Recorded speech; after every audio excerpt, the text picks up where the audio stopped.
With so many problems today and so many things going on, and people are busy, they don't think about whales every day. But if they come down here and they get caught in traffic, they're going to have to.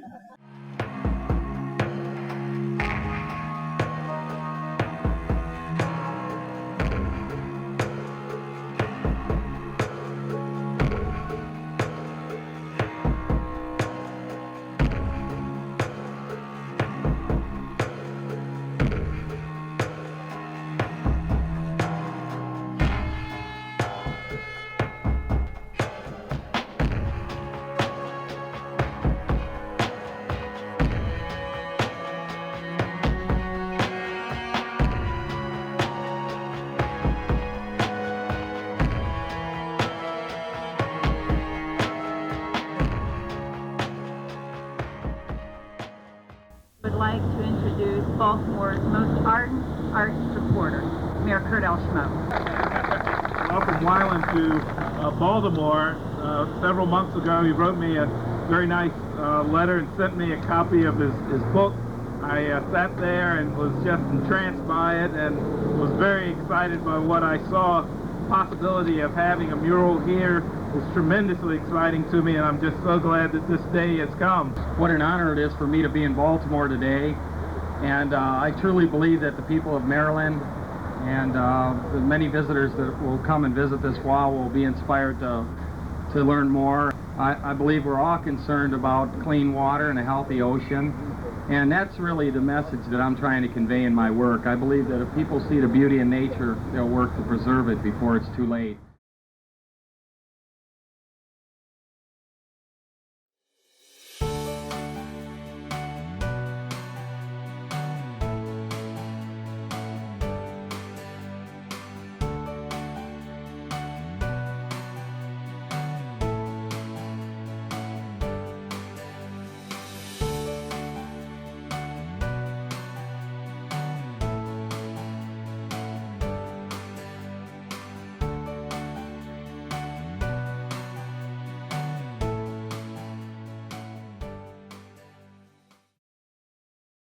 I'm Sean James. I'm the owner and operator of Mural Masters Incorporated. We've been operating in Baltimore City as a for-profit public arts contracting business for about 8 years. I've also worked underneath the mayor's office with the Office of Promotion of the Arts as the director of the Baltimore Mural Program. And I've lived in Baltimore City for approximately 15 years, and I've driven by this mural on I don't know how many occasions, and I loved it. I never thought that I was going to be able to be part of such a bigger project to bring awareness to marine life. It's a 5,000 square foot mural, one of 100 painted by Robert Wyland. He decided he was going to go around the world in 1981 and change the way people thought about the marine environment. So he decided to paint 100 murals, the first of which he painted in Laguna Beach, California, and the 100th he painted in Beijing. Interesting enough, he became world-renowned as the host of Wyland's Ocean World on Discovery Channel. In 1993, he came to Baltimore and asked the National Aquarium if he could paint on their wall. And I have no idea why they turned him down. That to me would be where the whale mural should be, but this turned out to be the 46th mural, and it was dedicated by Mayor Kurt Schmoe. Some damage occurred to this panel over here to our right, and I just heard this morning that what happened is they sent somebody out and told him, well, why don't you go out and touch it up and, fix the water damage? And it was a misunderstanding. The guy went out with a gray roller and just painted the whole thing out. The first thing we did, we cleaned the entire wall, which is almost a square mile worth of wall to wash by hand with brushes, sponges, power washers, detergents. We had to find imagery from Wyland's original mural, which was far more difficult than I expected it to be. But then it dawned on me, he painted this mural basically before the digital age, so there wasn't very many high-resolution images left of his work. So Charles and I had to work with what we had in front of us. Well, we found an image, I blew it up, I photographed it again, and I blew it up, and then I digitized it, and we put it into a projector. I set up my generator and projector in the median strip over here in the road, and we projected at night onto the wall and traced the basic outline of the whale, and then we went back in and repainted it.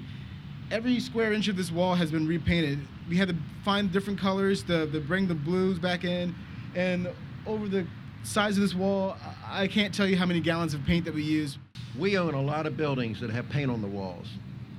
And if you can get paint to stay for 5 years, you're lucky. 10 years, forget it, it never stays. I don't know what paint Robert Wyland used here, but I mean, even though it was a little chipped and a little faded, it was still here. It wasn't falling off the wall. That is amazing.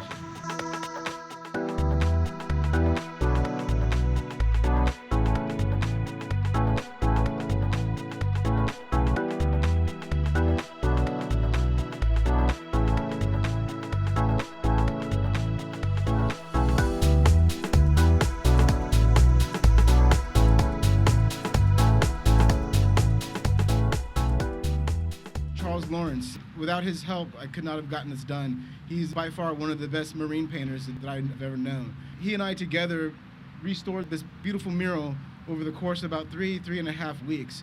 From afar, looking at the mural, you still got the essence of what Wyland was trying to put down on this wall.